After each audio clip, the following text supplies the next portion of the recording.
क्या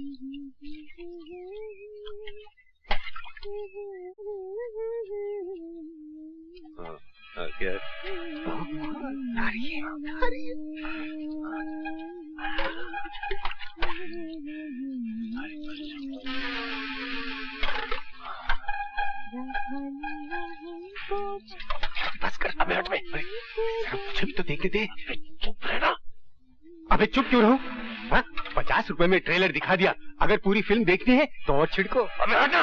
अरे बचाओ!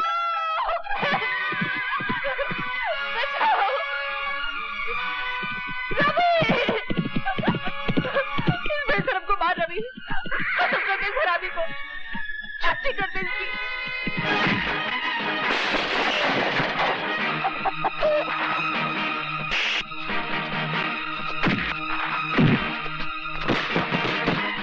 शर्म नहीं आती तुम्हें?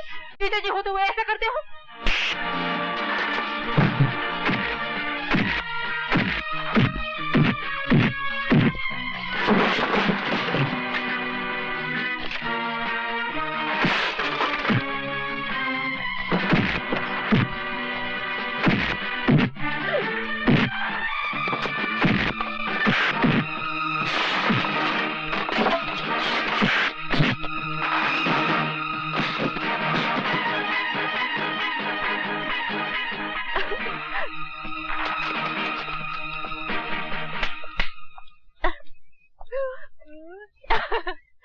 खिड़की दरवाजे बंद करके नहाना सीख।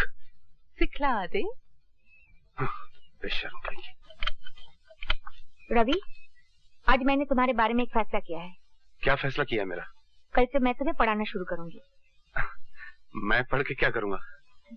पढ़ाई हमेशा काम आती है पागल आदमी।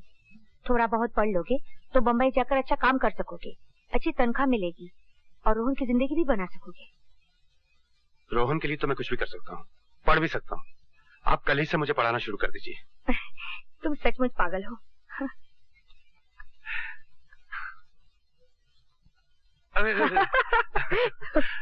फिर भूलोगे? नहीं, फिर नहीं भूलूंगा। अच्छा, फिर से सुनाओ। BAT बैट, बैट माने बैट। CAT कैट, कैट माने बिल्ली। राइट। RAT रैट, रैट माने चूहा। That's right। क्या हो रहा है ये? अरे, मैं रवि को पढ़ा रही थी, मगर आप इतनी जल्दी कैसे आ गए? क्यों, मेरा आना बुरा लगा? बात करना सीखिए सिंह साहब। तुम जाओ यहाँ से। जी। मेरे घर में ये सब नहीं होगा। क्या सब नहीं होगा? क्या हो रहा था यहाँ? Shut up. चिल्लाइए मत। मैं तो आपको एक सरप्राइज देना चाहती थी। सोच रही थी रवि को इंग्लिश बोलते सुनकर आप खुश हो जाएंगे। मैं भी दिन भर अकेली पढ़ी पढ़ी करूँ भी तो क्या, वो पढ़ लिख जाएगा तो उसे कोई अच्छा काम मिल जाएगा, उसकी कमाई बढ़ जाएगी और वो रोहन को एक सलीके की जिंदगी दे पाएगा। नौकरों को अपने इतने पास आ जाने देना कोई अच्छी बात नहीं है रवि। इन छोटी बस्तियों में रहने वालों की जबानें बहुत बड़ी होती हैं। आपकी जबान भी कोई छोटी नहीं है।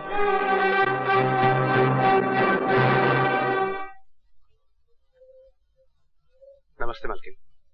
रवि, क्या तुम कभी अपने आप से बातें करते हो?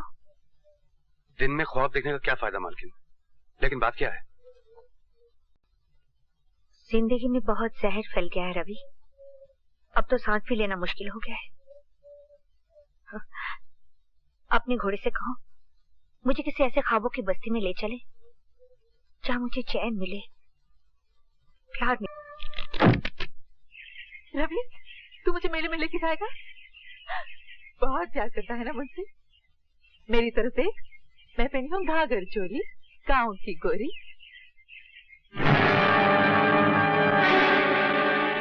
तुम? हाँ मैं। अरे मैं तुझे मेले में ले जाऊंगा, और उससे पहले मैं तेरी जवानी का मेला देखूंगा। मेरे पास नहीं आना, वरना तेरी छुट्टी कर दूंगी। अच्छा? मैं सिर्फ रवि की हूँ। रवि! रवि!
तुम्हारा कहना है कि तुमने खुद मुलजिम रवि यादव को पार्वती देवी के साथ बलात्कार करते हुए देखा।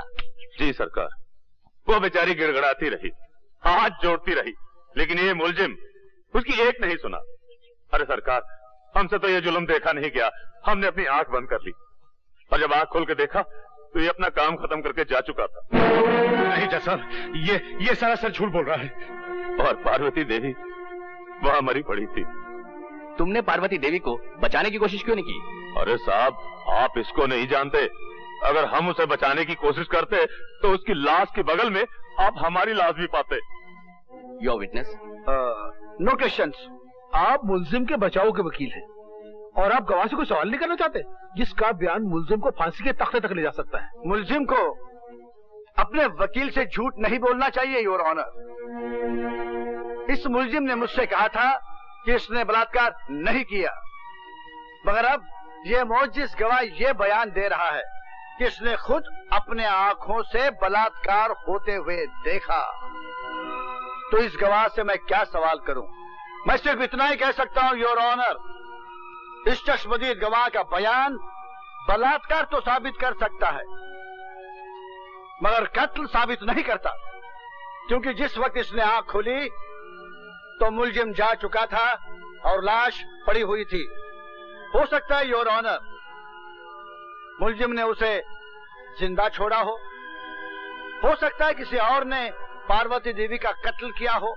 इसलिए अदालत ने अगर इसे फांसी की सजा दी तो वो सरासर अन्याय हो जाएगा योर ऑनर। That's all. ये आपने कैसा वकील खड़ा किया रवि के लिए, जो खुद अपनी क्लाइंट के खिलाफ बोल रहा है? ऐसी बातें अदालत में नहीं की जाती। मगर वो तो घर चलकर बात कर लेना। सरकार कत्ल का जुर्म पूरी तरह साबित नहीं कर पाई, इसलिए ये अदालत इसे कत्ल की पूरी सजा नहीं दे सकती। लिहाजा ये अदालत इसे 12 साल कैद बामुशक्कत की सजा देती है।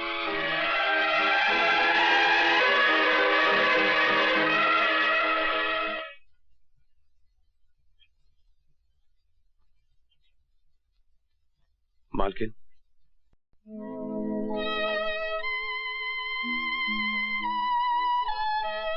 मेरी तो कुछ समझ में नहीं आ रहा है कि ये सब क्या हो गया है। मुझे ऐसा लगता है जैसे मैं ही तुम्हारी दोषी हूँ। ये आप क्या कह रही हैं मालकिन? हाँ, मैंने तुम्हारे मालिक से 1000 बार कहा कि रवि निर्दोष है, कोई अच्छा सा वकील करो, मगर वो... ये दोष निर्दोष का चक्कर ही नहीं है मालकिन, तो वकील क्या कर लेता? ये तो नसीब का चक्कर है मालकिन। आप भी बेबस हो गई और मालिक भी। आप तो चाहती थी कि मैं पढ़ लिखकर अच्छा आदमी बनूं, मगर नहीं। बनता भी कैसे? ये जेल जो लिखी थी नसीब में, ये धारीदार कपड़े जो लिखे थे। पर आप बिल्कुल चिंता मत करना मालकिन, ये सजा तो मैं काट ही लूंगा। मुझे चिंता है तो सिर्फ रोहन की। वो वहां बिल्कुल अकेला रह गया ना मालकिन। अकेला क्यों हो गया होगा? मैं नहीं हूँ क्या? मैं उसकी देखभाल करूंगी। उसका भविष्य मेरे पास तुम्हारी अमानत है रवि, तुम इसकी बिल्कुल चिंता ना करो। अगली बार जब मैं तुमसे मिलने आऊंगी तो उसका पक्का बंदोबस्त करके आऊंगी।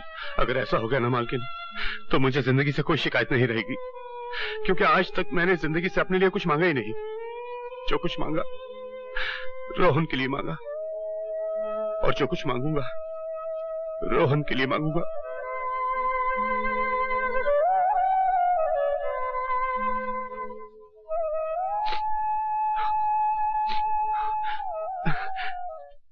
नमस्ते। नमस्ते। आओ बेटा रोहन, क्या देख रहे थे? ये घर तुम्हारा है। भैया कहाँ है? भैया अभी आते होंगे। चलो। अच्छा मालकिन, मैं चलता हूँ। 3 बजे की गाड़ी से मुझे जगदीशपुर जाना है। नमस्ते। नमस्ते। चलो। आखिर मानी नहीं तुम यशोदा, ले यहीं से। अब ये हमारा बेटा है। What is your name बेटा? My name is Vasu Gujral. And what is your mother's name? Her name is Yashoda. Yashoda Gujral. हाँ। अब अपने डैडी का नाम बताओ और उनके चरण छुओ। मेरे डैडी का नाम सूर्यकांत गुजराल है। पाँव छूने की बिल्कुल जरूरत नहीं। यशोदा, तुम शौक से इसकी माँ बन सकती हो, मगर मैं इसका बाप नहीं बनूंगा। मैं किसी मुजरिम कातिल के भाई को गोद नहीं ले सकता। That is final। अब ये तुम्हारी माँ भी है और बाप भी, 2 in 1। तुम इन्हें माता श्री कहो, माता जी कहो, अम्मा कहो, मम्मी कहो, कुछ भी कहो, मुझे तुम डैडी नहीं कहोगे। क्या नहीं कहोगे? डैडी। हाँ, डैडी। डरो मत बेटा। क्या मैं उन्हें डैडी नहीं कह सकता? अरे ये तो उनका दुर्भाग्य हुआ ना कि तुम जैसा बेटा उन्हें डैडी नहीं कहेगा। तो फिर मैं क्या कहूँ? तुम उनका नाम जानते हो, सूर्यकांत गुजराल, तो तुम उन्हें मिस्टर गुजराल कहा करो। तुम समझ ही नहीं सकती रेणुका कि मेरी जिंदगी में वासु की क्या जगह है।